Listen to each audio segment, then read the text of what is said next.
Аладин и вълшебната лампа. Отдавна, много отдавна в далечната китайска земя живял беден шивач на име Мустафа. Той бил честен и работлив човек, но едва можел да изхрани жена си и навръстното си дете, с което Аллах ги надарил след дългогодишен бездетен живот. Погълнат от сутрин до вечер в работа, бащата нямал време да се грижи за сина си Аладин, и той е расъл на улицата между лоши другари. Когато Аладин поотраснал, баща му решил да го научи на занаят и го взел при себе си в шивачницата. Но шивашкият занаят е бил по волята на момчето, свикнало на свободен и разпуснат живот. И то само дебнало с годния случай да захвърли иглата и да избяга при другарите си. След дълги и напразни усилия да вразуми сина си и да го вкара в правия път, Мустафа най-сетне се отчаял. Заболял от тежка болест и скоро починал. Като останала без подкрепа, майката се заловила да праде прежда и да я продава на пазара, за да спечели някой и друга пара за насъщния хляб. Един ден, когато Аладин си играел на улицата, до него неочаквано се приближил някакъв скитник и го запитал дали случайно не познава шивача Мустафа. Да, шивачът Мустафа беше мой баща, но той почина неотдавна. Рекло момчето. Тъй ли? Извикал изненадан непознатият и започнал да се вайка. Ех, братко, рано е отлетяла душата ти при Аллаха. По-добре аз да бях умрял, защото си нямам ни иде никого на света. И от дума на дума Аладин разбрал, че чужденецът е брат на баща му и че цели 40 години той се скитал мемил недраг по света, докато най-сетне се намерил отново в родния край. Като разправил на късо историята си, скитникът извадил от една голяма торба шепа жълтици и ги дал на момчето да ги занесе на майка си. И Аладин изтичал веднага вкъщи и разказал какво се е случило. Замислила се майката и си спомнила, че някога Мустафа е говорил за своя брат, който бил отдавна умрял. Тук има някаква грешка, рекла старата жена и поклатила недоверчиво глава. Но на другия ден синът й отново донесъл жълтици и казал, че чичо му обещал да дойде от тях вечерта. И наистина, при вечерта истинният чичо дошъл с голяма кошница пълна с най-различни закуски и напитки. Домакинята го посрещнала любезна и цяла вечер гостът разправял надълго и нашироко за своите необикновени пътешествия по Индия, Арабия, Персия, Египет и Африка. По време на разговора той полюбопитствал да узнае как живее братовото му семейство и изявил желание да вземе Аладин под своя закрила и да го направи търговец. Зарадвала се бедната майка и с просълзени от благодарност очи уверила госта, че синът й ще оправдае положените за него грижи. След няколко дни добрият чичо пременил Аладин в нови дрехи и излязъл с него на разходка извън града, дето се издигали прекрасни палати сред съвтящи градини и многоструйни водоскоци. Дълго вървели двамата, почивали си край водоскоците и пак продължавали пъти си. Унесени в разговор, Аладин и чичо му стигнали неусетно до една долина, оградена с високи скали. Сега ще ти покажа такива чудеса, каквито никой човек не е виждал. Рекал чичото, ти само събери сухи съчки да накладем огън. Спуснало се момчето и донесло цял наръч съчки, и когато огънят пламнал, чичото хвърлил в него шепа благоволни билки и изрекал някакво тайнствено заклинание. Тук трябва да кажем, че чужденецът не бил никакъв брат на шивача Мустафа и никакъв чичо на Аладин, а прочут африкански магиосник, който обикалял света да прави зини на хората. Щом той изрекал заклинанието, земята мигом се разтворила и под огъня се показала голяма каменна плоча с желязна хълка. Изплашил се Аладин и хукнал да бяга, но магиосникът го хванал и го ударил тъй силно, че от устата на момчето рукнала кръв. Защо бягаш от късмета си? Извикал ядосан чародеят. По тая плоча се крият грамадни съкровища. Ако ти я дигнеш и влезеш в подземието, ще станеш господар на несметни богатства. Но за това ще трябва да бъдеш смел и да не отстъпваш пред никакви опасности. Аладин останал смаян от думите на магиосника и посегнал да дигне плочата, която се оказала съвсем лека. Той е отместил на страна и съзрял пред себе си една стълба. Тая стълба водела към дълбоко подземие. Когато слезеш долу, рекал африканският магиосник, ще видиш една отворена врата, през която се влиза в полутъмна пещера. Самата пещера е разделена на 3 просторни зали, пълни с големи златни съдове. Щом стигнеш края на 3-та зала, ще се озовеш пред една градина с вековни дървета, по чиито клони са нависнали пъстроцветни плодове. Като вървиш още по-нататък, ще се гледаш една запалена лампа, която ще изгасиш и ще вземеш със себе си. Но тук трябва да помниш едно. На отиване не бива да се докосваш до скъпоценните съдове и да късаш плодове от градината. Това ще можеш да сториш само на връщане. При тия думи магиосникът снел златния пръстен от ръката си и го дал на момъка, като казал, че този пръстен ще му помогне, ако го сполети беда. Без да се бави, Аладин се спуснал в подземието, минал през 3 зали с златни съдове и влязъл в чудната градина. Между дърветата лакатушала дълга пътека, посипана със ситни камъчета, и момъкът тръгнал по нея. Вървял и най-сетне стигнал до края на пътеката, дето плъмтяла като слънце една запалена лампа. Аладин се приближил до лампата, погледал я от тук оттам, после я угасил, излял горивото и я пъхнал в пазвата си. На връщане той се гледал по клоните на дърветата най-различни плодове, кристално светли, червени, сини, зелени, които изкрени с чуден блясък. Без да се досеща, че това не са плодове, та скъпоценни камъни, Аладин започнал да ги къса от клоните. Като напълни от дрехите и пазвата си с необикновените плодове, той се върнал при входа на подземието и извикал високо: Чичо, помогни ми да изляза. Ей сега, обадил се магьосникът. Но преди това дай ми лампата, да не ти пречи. Опитал се Аладин да извади лампата, но тя била затисната от скъпоценните камъни в пазвата му. Те ти я дам като изляза. Рекал момъкът. Не, по-напред дай лампата. Заповядал магьосникът. И двамата дълго се разправяли и препирали, докато най-сетне чародеят се разгневил, хвърлил в огъня няколко билки и пак изрекал няколко заклинание. Плочата закрила входа на подземието. Димът от огъня се пръснал и цялата долина прияла предишния си вид. Африканският магьосник помислил, че Аладин иска да остане единствен господар на съкровищата в подземната пещера. Затова решил да го погуби. Така нещастният момък потънал в студената мрачина на подземието и дълго викал за помощ, но никой не му се обадил. По едно време, както бил изгубил вече всяка надежда за спасение, той скръстил ръце да се помоли на Аллаха и неусетно натиснал пръста, на който му бил дал магьосникът. Изведнъж дълбоко изпод земята се чул глас. Аз съм роб на пръста, на който е на ръката ти, и съм готов да изпълня всяко твое желание. О, непознат и благодетелю, извикал зарадван Аладин, помогни ми да изляза от тая пещера. В същия миг земята се разтворила и той се намерил отново в познатата долина. В далечината се виждали къщите на родния му град и Аладин тръгнал нататък. Но изтощен от глад и умора, клетият момък едва се довлякал до къща и се строполил без съзнание пред нозете на майка си. Като се съвзел и отворил очи, той промълвил с отпаднал глас: Майко, дай ми да хапна нещо, че умирам от глад. И майка му донесла каквото имало за ядене. И като похапнал, Аладин разправил пътилата си от край до край. Как африканският магьосник го завлякал в долината, как наклал там огън и земята се разтворила, как Аладин се оплашил и побягнал. Но магьосникът го ударил и го подмамил да влезе в подземната пещера. До късна нощ момъкът разказвал своето необикновено приключение и накрая извадил из пазвата си вълшебната лампа и чудните плодове. Сиромашката стайчка мигом се озарила от блясъка на пастроцветните камъни. Но майката на Аладин не им обърнала внимание, защото никога не била виждала такива скъпоценности. Слава на Аллаха, който те е закрилял и не е позволил на страшния магьосник да те погуби. Извикала тя със сълзи на очи. На следната утрина Аладин се събудил радостен и щастлив, че се избавил от всички мъки, и отново помолил майка си да му даде нещо за ядене. Ей, сега ще продам малко през да и ще купя хляб. Отвърнала майката. Но Аладин зърнал лампата, която бил донесъл предишния ден, и рекал: я по-добре да продадем тая лампа, че тя едва ли ще ни върши някаква работа. И майката се заловила да почисти лампата, но щом започнала да я трие, стаята се изпълнила с бели кълбета дими, с които се появил един грозен дух. Аз съм роб на тая лампа, извикал духът, и изпълнявам всяко желание на нейния притежател. Кажи, какво искаш? Донеси нещо за ядене. Заповядал Аладин и тутък си духът сложил пред него една грамадна табла с най-вкусни ястия и напитки в сребърни съдове. Майката и синът се смаяли от щедростта на незнайния дух и веднага се разположили край богатата трапеза. Като се нахранили до насита, майката прибрала останалите ястия, а Аладин взел един от сребърните съдове и го занесъл на пазара. Там той предложил съда на един търговец. Колко искаш за него? Попитал търговецът. Ти по-добре знаеш колко струва, отвърнал продавачът.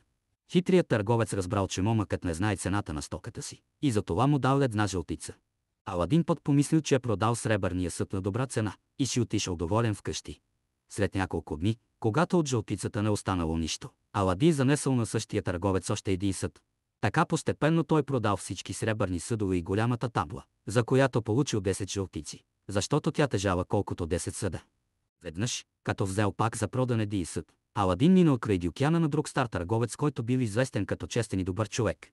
Щом търговецът се гледал момъка, повикал го в дюкяна си и му казал: ти, момко, често се вестяваш из пазара, а не се отбиваш при мене. Я да видим каква стока носиш. Аладин извадил загънатия в кърпа съд и го показал на търговеца, като признал, че досега бил продал много такива съдове на еди кой си търговец. По колко си ги продал? Попитал го старият златар, който от пръв поглед оценил тънката и скъпа изработка. По една жълтица парчето, отвърнал момъкът. Добре те ограбил проклетият измамник. Възнегодувал старецът и обяснил на госта си, че такъв един съд струва 50 жълтици. И той веднага наброил на Аладин 50 жълтици и му заръчал занапред да не продава други му съдовете, а да ги носи само нему. От тоя ден Аладин наистина започнал да продава сребърните съдове само на стария златар и скоро спечелил толкова пари, че той и майка му можели да преживеят охолно няколко години. Но двамата не изменили предишния си скромен живот и майката продължавала да се труди и да преде прежда, както по-рано. По това време Аладин прехвърлил вече юношеската си възраст и станал снажен и красив евент. Той се сприятелил с най-почитаните и богати търговци и скоро овладял всички тънкости на търговския занаят. Научил се да разпознава коя стока е хубава и коя лоша, можел да познае колко струва тая или оная скъпоценност. Аладин разбрал, че плодовете, които донесъл от подземната градина, не били прости стъклени топки, а истински брилянти, смарагди, рубини и сапфири. Разбрал той цената на това съкровище, но никому не казвал нито дума за него. Един ден, когато той минавал из града, насреща му се задал султанският вестител, който разгласявал из улиците да се затварят всички врати и прозорци и хората да се прибират вкъщи, защото църкинята Бадрулбудура щяла да отиде на баня. Но това предупреждение, вместо да накара Аладин да се прибере веднага вкъщи, събудило у него силното желание да види църкинята без було. И без да мисли много, момъкът решил да се скрие зад вратата на банята и да почака там идването на султанската дъщеря. Скоро по близката улица се задало дълго шествие от рубини и евнуси начело с самата църкиня. Като наближила вратата на банята, църкинята Бадрулбудура отметнала булото и открила лицето си. Много приказки за невиждани хубавици бил слушал Аладин, но такава красива девойка като султанската дъщеря той никога не можел да си представи. Бадрулбудура била висока и стройна, с големи черни очи и мургаво лице, по усмивката й откривала бели като бисер зъби. Църкинята влязла в банята, но Аладин не се помръдвал от мястото си, поразен от нейната хубост. Най-сетне, като се опомнил, той се върнал вкъщи и цялата вечер останал мълчалив и замислен, без да се докосна до храната, която майка му сложила на трапезата. Така прекарал той нощта с отворени очи, омадьосан от сияйния образ на прекрасната Бадрулбудура. И щом се зазорило, момъкът не можал да се стърпи, разправил на майка си за неочакваната среща с църкинята и за нейната омайна красота.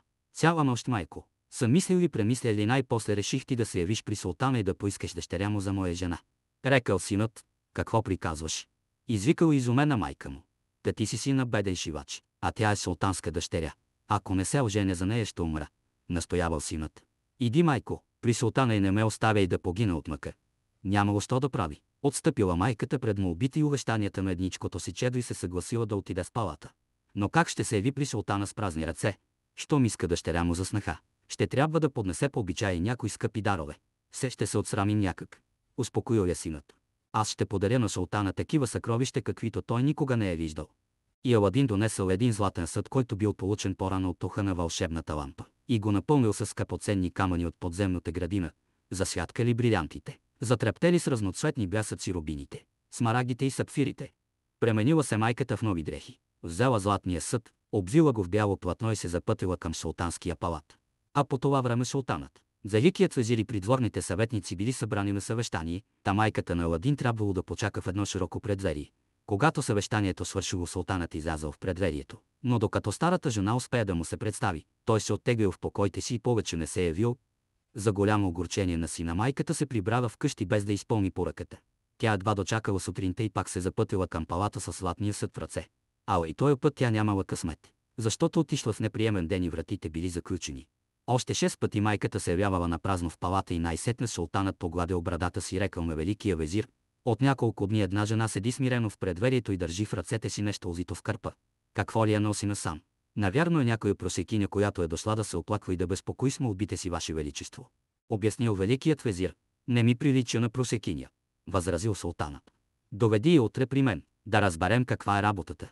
На другия ден, като се гледал непознатата гостенка, великият везир се приближил до нея и я поканил да влезе в заседателната зала. Старата жена пристъпила плахо до златния престол и паднала ничком пред всемогъщия падишах. Бадил озарена от милостта на Аллаха. Благословил я султанът и я накарал да стане. Кажи ми, благочестива сестро, защо си дошла при мен и с какво мога да ти помогна? О, всеблаги господарю, казала жената и смирено се поклонила. Страхувам се да не те разгневи, ако ти изповядаме скромното си желание.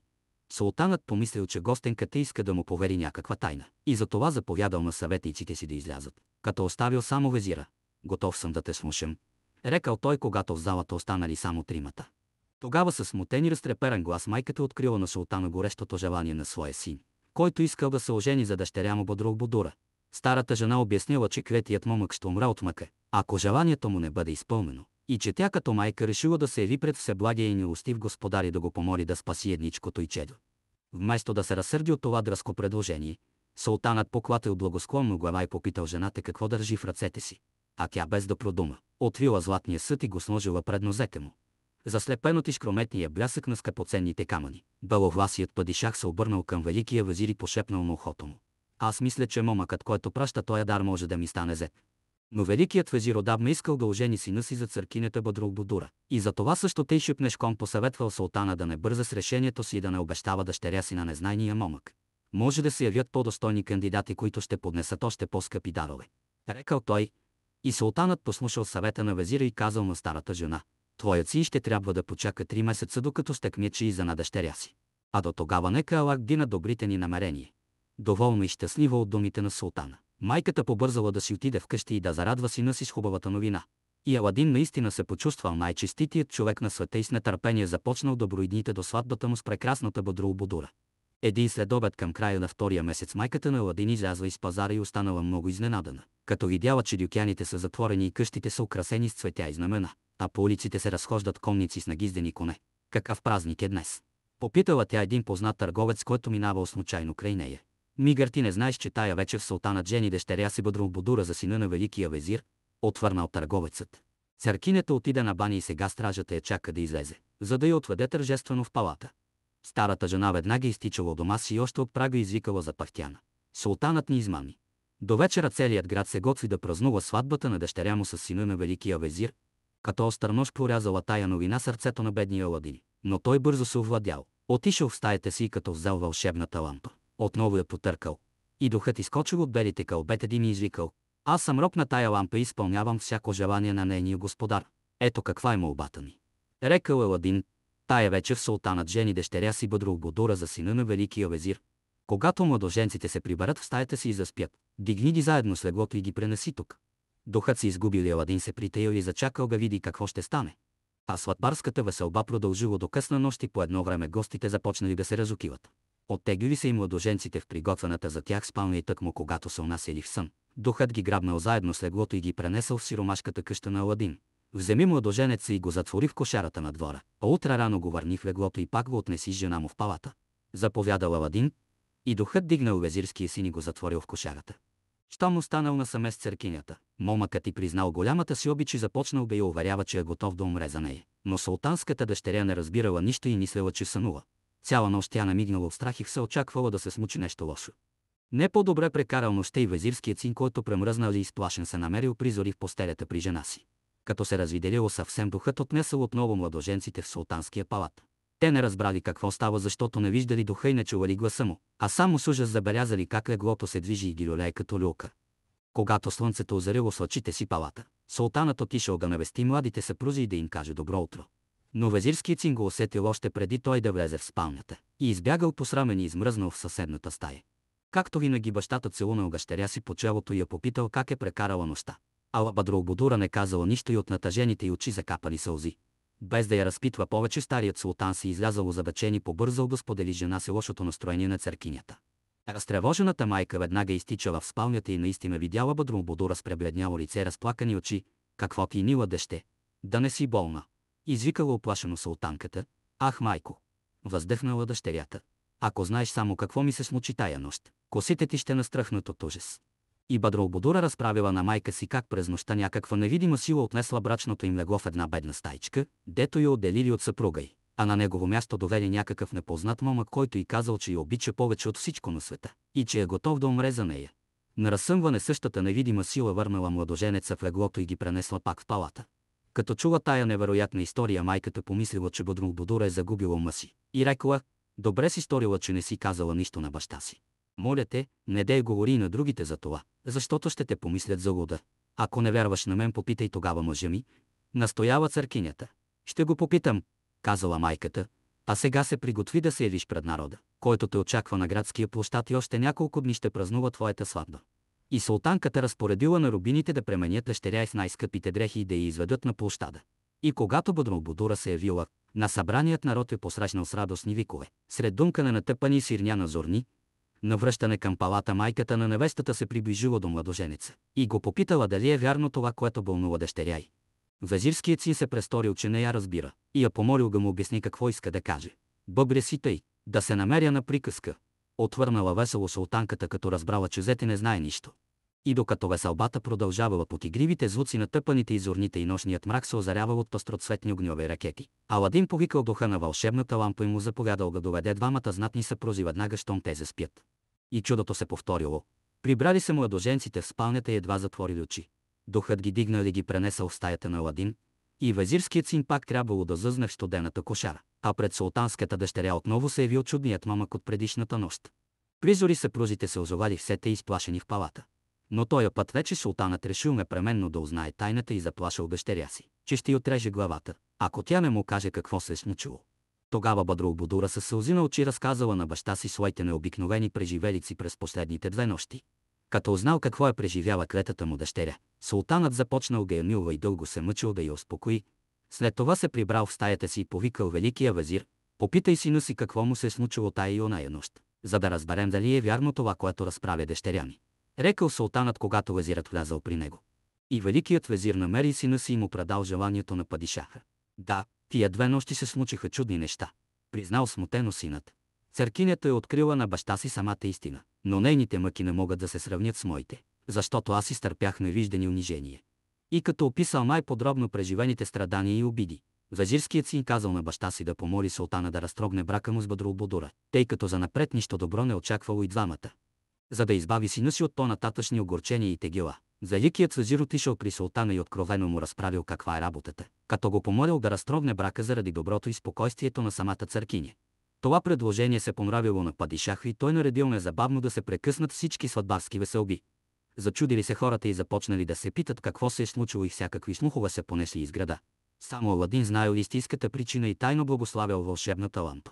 А по това време ето, че настъпил последният ден на 3-тия месец и нетърпеливият момък изпратил майка си в палата, за да напомни на султана даденото от него обещание. Като съгледал майката на Аладин, старият владетел се приближил до нея и я попитал защо е дошла толкова рано. Милостиви господарю, отвърнала старицата, позволи ми да ти напомня обещанието, с което ти зарадва преди 3 месеца моя син Аладин. Днес е последният ден на 3-тия месец. И султанът си спомнил за златния съд с скъпоценните камъни и за обещанието, което бил дал. И понеже не знаел как да се избави от неудобното положение, обърнал се към великия везир и го попитал какво да прави.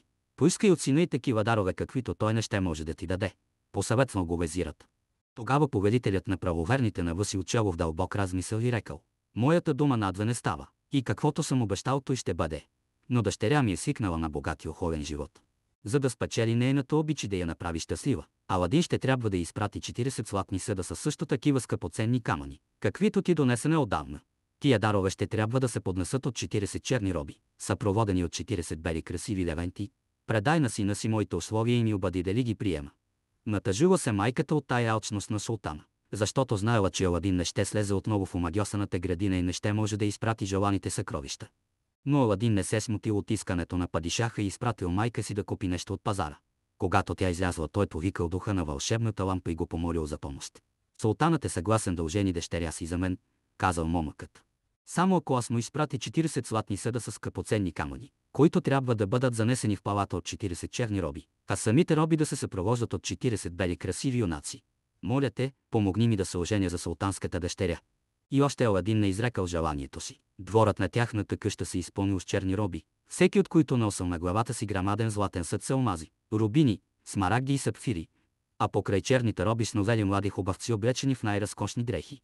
В това време майката на Аладин се върнала от пазара и останала смаяна, като видяла пъстрата навалица в техния двор. Но синът й не я оставил дълго да се чуди и я помолил да заведе събраните роби в палата.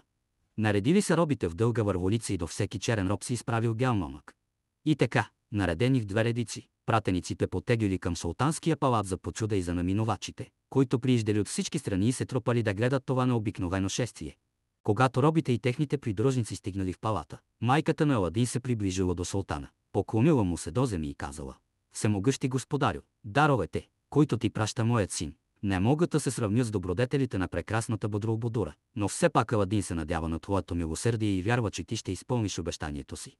Дълго стоял султанът като омадьосан пред златните съдове с скъпоценните камъни и после, като се опомнил, попитал великия везир: виждал ли си някога такова богатство и смяташ ли, че момъкът, който ми го изпраща, заслужава да се ожени за дъщеря ми? Да, отвърнал везирът. Той момък е достоен да стане твой зет, щом притежава такива неоценими съкровища. При тия думи на великия везир всички съветници и царедворци поклатили одобрително глави и султанът рекал на майката на Аладин: кажи на сина си да дойде още днес в палата, за да извърши венчалния обред. И с преизпълнено от щастие сърце старата жена си отишла бързо вкъщи и съобщила на сина си, че султанът го очаква в палата. Пламел Аладин от радостна възбуда и тутък си повикал духа на вълшебната лампа. Работата е наред, казал весело момъкът. Приготви ми сега най-блестящите царски дрехи, но преди това ме заведи на баня, за да се окъпя, както подобава на султански зет. И духът грабнал Аладин и го пренесъл в една разкошна баня с мраморни басейни. Из устата на златни дракони бликали бистри струи дюлова вода, а от тавана безброй лампи пръскали обилна светлина. Том Аладин се намерил в банята. Изведнъж го окръжили невидими слуги, съблекли го и започнали да го къпят. Като го окъпали хубаво и намазали тялото му с благовонни масла, слугите го пременили в златоткани дрехи и духът го върнал вкъщи и го попитал дали желая още нещо. Доведи ми един бял кон на тъкме с скъпоценни накити и 40 богато облечени слуги, от които 10 да вървят пред мене, 10. След мене, 10. От едната ми страна и 10. От другата. Ще трябват и толкова рубини, които ще пременят майка ми като царица и ще я придружават до палата. Приготви и 40 торби жълтици, за да ги раздадем на народа. Само след миг в двора на Аладиновата къща се появили изневиделица повиканите слуги и рубини, и когато всички приготовления били завършени, сватовниците се запътили към дома на султанската дъщеря. Начало вървял на бял кон самият Аладин, напет и прекрасен като княз от далечна земя, а рубините, които придружавали майка му, хвърляли наляво и надясно шепи жълтици. И народът събирал парите и поздравявал с радостни викове щастливия годеник. Когато Аладин пристигнал в палата, отвътре излезли да го посрещнат с най-големи почести всички царедворци и сановници. А старият султан, особено очарован от царствената осанка на младоженеца, слязал 3 стъпала по стълбата и го прегърнал бащийски. После той завел Аладин при престола си и го поканил да седне между него и великия везир. Всеблаги господарю, казал Аладин, прости ми дързостта, че се осмелих да поискам за жена си яйната Бъдрулбудура, но ако ти не ме удостоиш с благоволението да ме приемеш със свой зет, аз ще умра от мъка. Развълнувано това сърдечно излияние, султанът прегърнал още веднъж Аладин и рекал: твоят живот, синко, е много скъп за мен и аз ще направя всичко възможно да го запазя. При тия думи баловласият владетел махнал с ръка и наоколо се разнесли звуците на тържествена музика. И в същото време той станал от престола и завел момъка в празничната зала, дето била сложена богата трапеза. Като се нахранили и пийнали по-царски, султанът повикал кадията и го накарал да състави брачния договор на дъщеря му Бъдрулбудура с Аладин. После той попитал зете си веднага ли желая да отпразнуват сватбата. Аз не бих чакал нито минута, но преди да се ожени искам да изградя достоен за Бъдрулбудура палат, който да бъде близо до жилището на нейните мили родители. Казал Аладин: така да бъде, съгласил се бащата. Тук има много свободни места.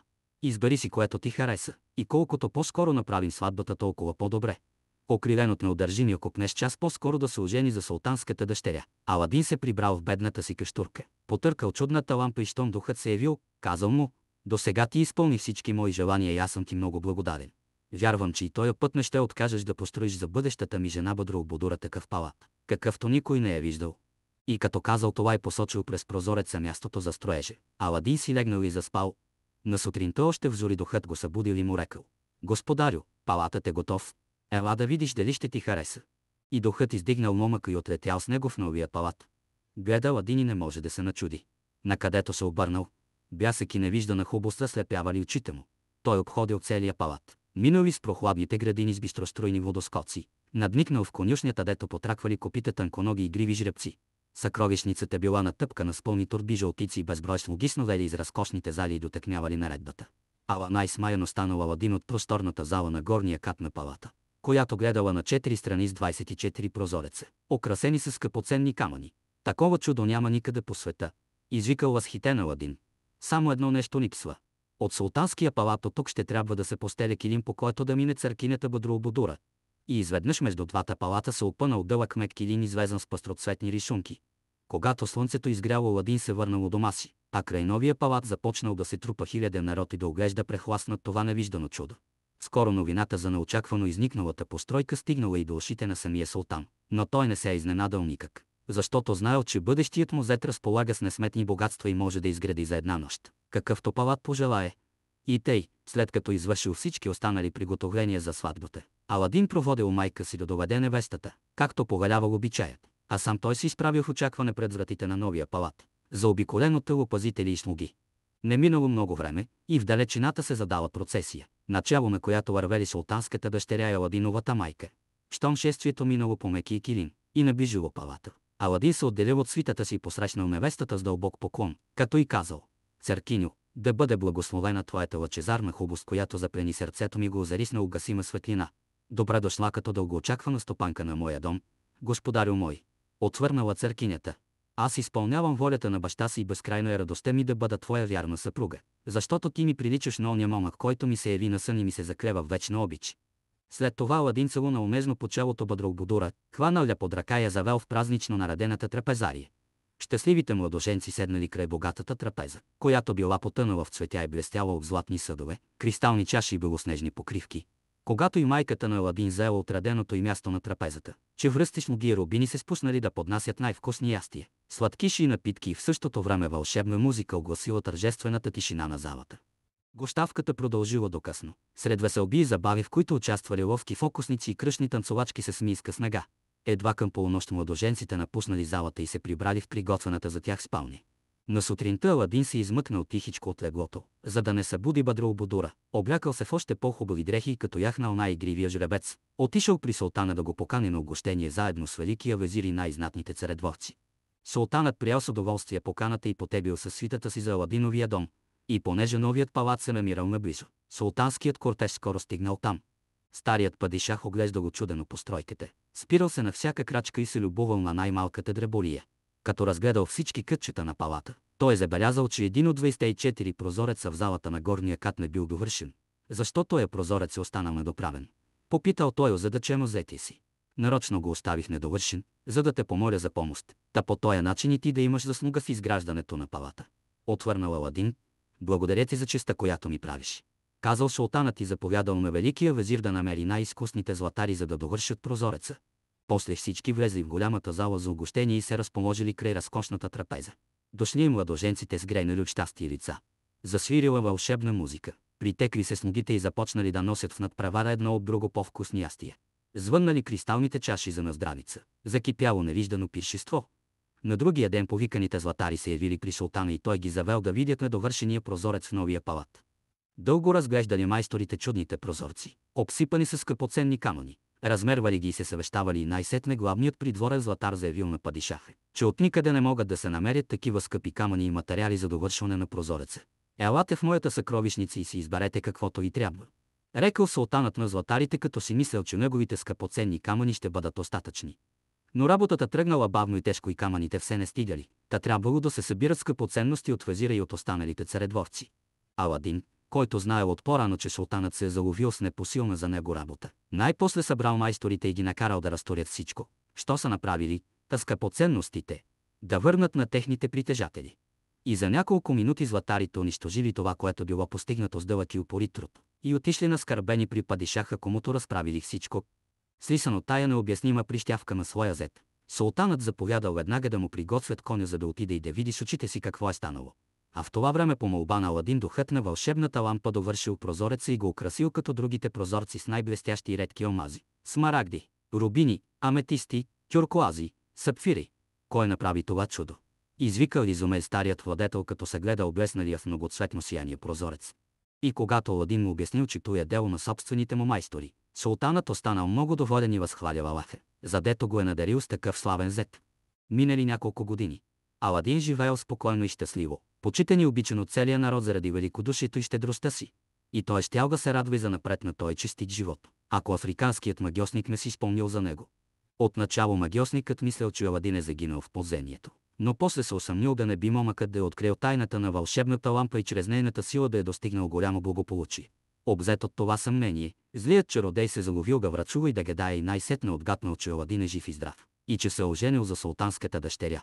Като разбрал това, магьосникът побеснял от завист и извикал разгневен: как е възможно синът на някакъв беден шивач да стане зет на султана благодарение на вълшебната лампа, която трябва да принадлежи на мен? Чакай, ще го науча аз. И африканският магьосник яхнал един силен кон и тръгнал да търси Аладин по градове и села. Ден и нощ пътувал той и най-сетне стигнал в Китай. Настанил се в една страноприемница и легнал да си почина от дългия път. На следния ден магьосникът станал рано и отишъл в близкото кафене. Дано научи нещо за Аладин. Поръчал си той чаша студен шербет и наострил уши да чуе какво приказват хората около него. И както си пиел шербета, някой заговорил за палата на Аладин и всички, които го слушали, започнали дахкат и да превъзнасят на обикновената постройка. Какъв е този палат, за който се носи такива хвалби? Попитал магьосникът, като се обърнал към разговарящите. Ти трябва да не си тъдяваш, щом не знаеш нищо за палата на княз Аладин. Отвърнал един от събеседниците.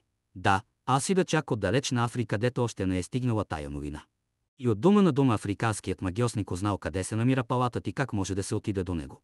И като се престорил чуш, не се интересува повече от жилището на княза. Чародеят излязъл от кафенето и веднага се запътил към чудната сграда.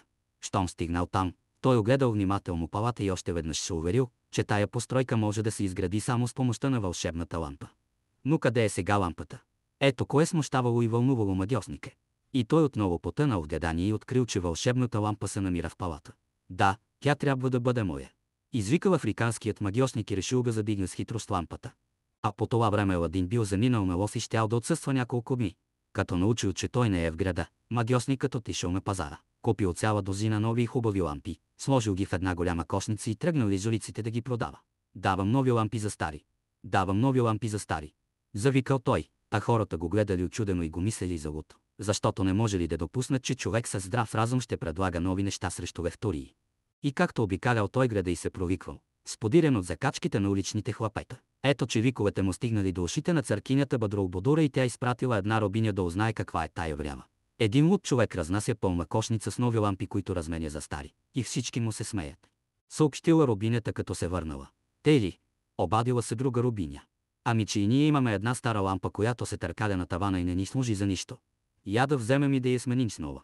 А тая лампа била същата вълшебна лампа, която правила чудеса. Когато заминавал надалеч, Аладин я пъхвал в таванския прахоляк, като смятал, че там ще бъде на сигурно място и никой не ще я намери. И сега, без да знае каква сила крие в себе си вълшебната лампа и колко скъпа е тя за Аладин, Бадролбодура послушала робинята и поръчала на един евнух да я снеме от тавана и да я замени с нова. Светнали алчно очите на африканския магьосник, когато насреща му се показало търсеното с години съкровище. Той грабнал от утък си лампата и изкрил в пазвата си, а евнухът избрал от кошницата най-лъскавата лампа и я занесъл доволен в палата. Като задигнал вълшебната лампа, злият чародей се измъкнал незабелязано от града и при вечер стигнал до някакъв хръсталак. Той приседнал на земята, извадил лампата от пазвата си и я потъркал с разтреперана ръка. И изведнъж духът се появил сред бели кълбетеди и извикал: аз съм роб на тая лампа и изпълнявам всяко желание на нейния господар. Заповядвам ти още сега да дигнеш палата на Аладин и да го пренесеш в Африка. Извикал магьосникът. И духът изчезнал и само след няколко минути Аладиновият палат заедно с всички обитатели бил пренесен в Африка, дето се озовал и самият магьосник. Но нека се върнем при стария султан и да видим какво станало с него. Когато на сутринта се събудил и погледнал през прозореца на спалнята си. Какво е това? Извикал очудено той, като хвърлял поглед към палата на Аладин. Но вместо него съзрял само празно място. Вай, вай, вай! Завайкал се султанът и започнал да зове на помощ всички светци и пророци. Притеклият се на виковете му велик везир на празно се мъчил да го успокои. Палата, палата, повтарял оплашено падишахът и сочил с ръка през отворения прозорец. Великият везир, който мразил Аладин, задете изместил сина му и станал султански зет, решил да си отмъсти и казал: господарю, за всичко е виновен Аладин. Той е пленник на злите сили и се занимава с чародейство. Ах, измамникът! Ах, злодеят проклети! Доведете го да му отреже главата. Викал обезумял от ярост султанът и заповядал веднага да намерят зет му и да го доведат окован във вериги. Спуснали се въоръжени конници да дирят султанския зет и скоро го намерили в една гора. Млади господари, казал с поклон началникът на стражата, негово величество е натъжен от твоето отсъствие и ни праща да те заведем веднага в палата. Без да подозира нищо, Аладин се присъединил към очакващите го конници и потегил към престолния град. Но когато стигнали пред градските порти, началникът на стражата се приближил и рекал: княже, позволи ни да те оковем във вериги, защото такава е волята на негово величество. И докато Аладин се опомни, неколци на войници преметнали през рамото му тежки вериги и оковали в тях единия му крак и едната му ръка. Така, опозорен и унижен, влязъл султанският зет в града и от всички страни започнал да се стича към него многоброен народ. Хората разбрали, че техният любимец е обречен на смърт. Чули се заплашителни рикове. Настъпило всеобщо вълнение. Някои се спуснали да търсят оръжие, други взели да замерят войниците с камъни. Изплашено от този всенароден бунт, стражата побързала да закара Аладин в палата, дето султанът и всички царедворци очаквали изпълнението на смъртната присъда. Но тъкмо когато палачът извадил меча си от ножницата и се приготвил да обезглави нещастния момък, великият везир се гледал през прозореца разбунтувания народ, който напирал да нахуе в палата и разбивал вече вратите. Почакай, спри! Извикал той на палача и като се обърнал към султана, добавил: господарю, пощади злодее, защото народът нахува в палата и сега ще избие всички ни. Кой се осмелява да влиза без позволение в палата ми? Възпротивил се всемогъщият падишах, но като видял прииждащите тълпи, народ веднага се укротил и заповядал да освободят окования княз. И народът се успокоил и почнал да се разотива. А Аладин се приближил до султана и го попитал: господарю, какво зло съм ти сторил? Те искаше да ме погубиш. Повелителят на правоверните посочил към отворения прозорец и отвърнал сърдито. Погледни навън и ми кажи, къде е новият ти палат? И Аладин погледнал през прозореца и се вцепанил, като видял, че палатът е изчезнал. Защо мълчиш? Окорил го султанът. Говори, какво е станало с палата ти и къде е дъщеря ми Бадрулбудура? Кълна се в Аллаха, че аз нямам никаква вина за изчезването на палата и на Бадрулбудура. Оправдавал се Аладин. Но позволи ми да те уверя, че ако в продължение на 40 дни не ти доведа църкинята, сам ще се явя при палача и ще го накарам да ми отсече главата. Добре, съгласил се султанът. Но помни, че ако ме измамиш, нищо не ще може да те спаси. И Аладин се стегнал за път и тръгнал да дири изчезналата Бадрулбудура. Но дните минавали, а от църкинята нямало нито следа. Една вечер, като стигнал отчаян до някаква голяма река, момъкът решил да се хвърли в буйните й води и да тури край на многострадалния си живот. Ала преди да умре, той се приготвил да поиска всемилостиви Аллах опрощение на греховете си, скръстил ръце за молитва. И в този миг, както някога в подземието, натиснал случайно златния пръстен, който му бил даден от магьосника, и пред него се явил духът на пръстена. Какво искаш? Попитал го духът. Аладин веднага познал предишния си спасител и разтреперан от вълнение. Извикал: моля те, помогни ми и пренеси изчезналия ми палат на старото му място. Безсилен съм да сторя това, отвърнал духът. Аз съм роб само на пръстена, а палатът ти е във властта на друга сила, която е роб на вълшебната лампа. Тогава отнеси ме там, дето се намира сега палатът, и ме остави под прозореца на жена ми Бадрулбудура. И духът на пръстена дигнал Аладин и го пренесъл чак в Африка. Спуснал го пред собствения му палат и го оставил под разлистените дървета, дето момъкът заспал и прекарал в дълбок сън цялата нощ. Рано сутринта Аладин се събудил от чуроликането на птичките с необикновена лекота в гърдите си. Той предогадал, че скоро ще види прекрасната Бадрулбудура. И наистина след малко една от рубините на църкинята се гледала княза през прозореца и мигом изтичала да обади на господарката си радостната новина. За да не бъде усетен от магьосника, Аладин бил въведен в палата през една тайна врата и след няколко минути се намерил в прегръдките на любимата си жена. Предоволни и щастливи, че провидението отново ги е събрало заедно. Двамата съпрузи с нетърпение искали да узнаят какво се е случило, докато били разделени. Аладин бил уверен, че палатът е пренесен с помощта на вълшебната лампа. И затова попитал жена си: къде е оная лампа, която оставих на тавана, когато тръгнах на лов? С присъщата си наивност Бадрулбудура му разправила как един изкитник се явил в техния град и предлагал нови лампи за стари. Как тя си спомнила за старата и непотребна лампа на тавана и поръчала да я дадат на непознатия, за да получат срещу нея нова. След размяната скитникът си изгубил от очите на църкинята, но тя го видяла пак след като палатът бил пренесен в Африка и продължавала да го вижда всеки ден. Мигър, ние се намираме в Африка. Изненадал се Аладин. Сега всичко ми е ясно. Ние сме жертва на африканския магьосник и за нещастието, което ни сполетя, виновен съм само аз. Защото трябваше да пазя като зеницата на окото си вълшебната лампа. И като помислил малко, Аладин попитал: ти не знаеш ли къде е сега тая лампа? Магьосникът я крие в пазвата си и не се разделя с нея. Рекла църкинята: а как се отнася той към тебе? По цял ден ме увещава да му стана жена, защото ти си бил загинал. Но аз знаех, че ти си жив и че ще дойдеш да ме спасиш. Да, аз ще те избавя от този звяр, но зато и ще ми е потребна и твоята помощ. А сега поръчай на някой от твоите рубини да се навърта около тайната врата, за да ми отвори, когато похлопам. И като казал това, Аладин отишъл на пазарището и тръгнал по дюкяните да търси някакъв прах, който бил много силна отрова. Дълго обикалял той от дюкян на дюкян и най-сетне намерил един търговец търсения прах, като дал за него цяла шепа жълпици. Към пладне Аладин се отбил в една гостилница да похапне нещо, понеже бил много изгладнял, и след това се промъкнал отново в палата и похлопал на тайната врата. Рубинята го пуснала да влезе и го завела при Бадрулбудура. Ето какво съм намислил. Рекал Аладин: когато африканският магьосник дойде при тебе и започне да те придумва да му станеш жена, ти ще се престориш, че приемаш предложението му и ще го поканиш да обядвате заедно.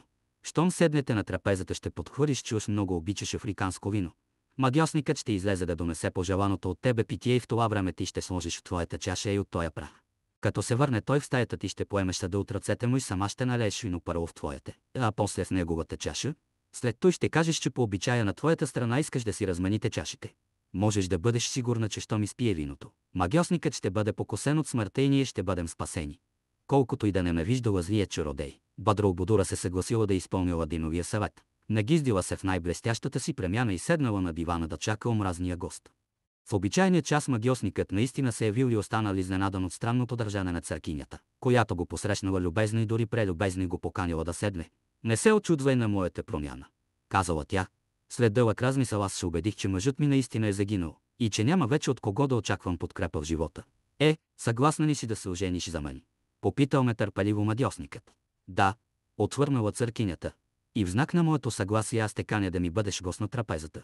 И когато рубините натекнили разкошна трапеза с най-отбрани ястия и напитки и сложили до всеки прибор по една златна чаша, африканският магиосник и Бъдроободура седнали един срещу друг и църкинята казала: някога в палата на баща ми някой беше донесъл африканско вино.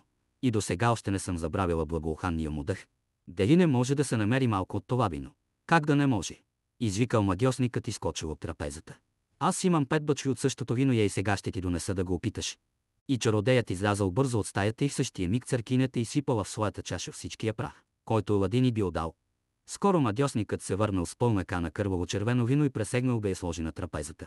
Ала Бъдроободура поела каната от ръката му, напълнила двете чаши с изкрящата течност и рекла: в моята родина съществува обичай да се разменят чашите, когато двамина си пожелават щастие един на друг. И при тия думи тя му подала своята чаша, а взела неговата и я поднесла към устните си. На един дъх мадьосникът пресушил подадената му чаша и тутък си се строполил мъртъв на мекия килим. Тогава робините изтичали и повикали Аладин, който чакал при тайната врата. Той се озовал за в час в стаята на жена си и като се гледал умрелия магиосник, помолил църкинята да излезе за малко навън. Щом останал насаме с мъртвеца, Аладин измъкнал от пазвата му вълшебната лампа и призовал, както по-рано: духа, веднага дигни палата ми и го пренеси на старото му място в Китай. Заповядал той, когато духът се явил пред него. И палатът се издигнал неусетно над облаците и след няколко минути се намерил на старото си място в Китай. Ето ни пак в нашата скъпа родина. Въздъхнал с облегчение Аладин и завел жена си в спалнята, за да си починат след преживените мъки и премеждия. На сутринта, когато старият султан надникнал през прозореца на стаята си и видял, че Аладиновият палат се издига все тъй величествено на предишното си място, той едва не припаднал от оплаха и радост. С разтупкано от вълнение сърце султанът се явил при любимата си дъщеря, която смятал за загубена. Притиснал я в обятията си и заплакал от умиление. Кажи ми, мила дъще, какво означават всички тия чудеса? Промълвил през сълзи той. И църкинята му разказала от начало до край всичките си пътила, като не забравила да спомене, че дължи живота си само на своя мил съпруг, който е изтръгнал из лапите на жестокия магиосник. Като изслушал с напрегнато внимание нейната чудна история, потресеният баща се обърнал към Аладин и казал виновно: прости ми, синко, че се отнесох така сурово към теб и ти причиних незаслужени огорчения, но ти не можеше да постъпиш другояче, защото и за тебе Бъдроободура е по-скъп от всичко на света. Успокоил го великодушният му зет. След това Аладин завел султана на горния кат на палата и му показал мъртвия магиосник, който все още лежал на пода си скривено от злоба лице. Тъй му се пада на тоя злодей. Рекал назидател му старият падишах, а зет му заповядал на слугите си да изхвърлят трупа на магиосника извън града, за да бъде разкъсан там от дивите хищници. Тук приказката би могла да свърши, ако Аладин и сияйната Бъдроободура не били обречени от провидението да преживеят още едно последно изпитание. И тъй, африканският магиосник имал по-малък брат на име Меджнун, с когото рядко се виждал. Двамата братя живеели разделено, на различни краища на света, но това не им пречело да си помагат един на друг, когато станало нужда. От време на време те узнавали чрез гадание кой къде се намира и какво прави. Един ден, като гадаял да научи нещо за брата си, Меджнун с ужас открил, че той е умрял и че виновник за смъртта му е султанският зет Аладин, който живеел в Китай. Преизпълнен от неукротима ярост, Меджнун решил да си отмъсти на убиеца и без да се бави потеглил на път. След някой друг ден той пристигнал в града на Аладин и намислил да проникне с хитрост в палата му. А ето как станало това. На другия край на града живеела сиромахкинята Зюбейда, която народът почитал като светица, защото правила чудеса и умеела да лекува всякакви болести. Когато тя излизала на улицата, многобройна тълпа веднага й окръжавала за благословие и помощ. Малвата за тая светица стигнала до брата на африканския магиосник. И една нощ той издебнал сгодния смучи и се промъкнал незабелязано в нейната къща. А в това време Зюбейда била коленичила върху една рогозка и възнасяла към Всевишния благочестива молитва. И както светицата седяла вцепанена в молитвен унес, Меджнун се приближил на пръсти до нея и изведнъж се хвърлял отгоре и е стиснал с всичка сила за гушата.